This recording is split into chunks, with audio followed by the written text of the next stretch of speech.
On est aujourd'hui le 22 dans le mois de Shvat. Aujourd'hui, c'est une iloula d'un grand rabbin. Je ne sais pas si vous avez entendu parler de lui. Cette fois-ci, on va voyager en Pologne.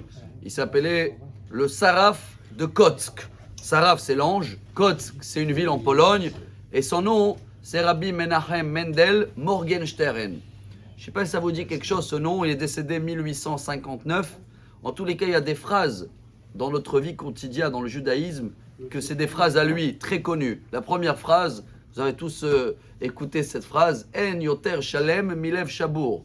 Il n'y a pas plus complet, entier qu'un cœur brisé. Ça vient de lui.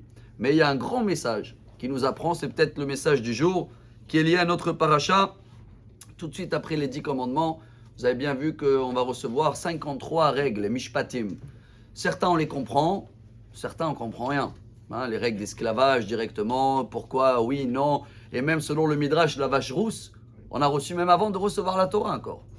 Et celui-là qui cherche à comprendre, voilà ce que le Admor, le Saraf de Kock, il nous a appris avec une histoire qu'on a racontée plusieurs fois, mais pas seulement elle est sympathique, elle est vraie, elle va nous aider à voir les choses beaucoup plus claires. C'était un grand rabbin à son époque qu'il savait bénir les gens, à tel point qu'on disait sur ce rabbin, il peut même donner la vie à des morts. Bon, quand ils sont venus voir le Saraf de Kock, il a dit, moi je préfère de donner la vie à des vivants. Mais en tous les cas, il bénissait tout le monde et chaque bénédiction se réalisait. Et il avait un shamash, un élève, 20 ans, pauvre, il n'a pas de quoi manger, et ça fait 20 ans qu'il essaye de glisser. Monsieur le rabbin, vous bénissez tout le monde, ça marche, une fois pour moi.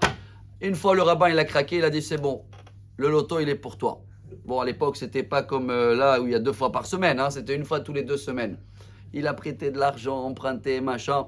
Il a acheté le ticket et tous les jours, il priait. Pour l'instant, il n'y a même pas à manger, même le pain sec, il n'y a pas.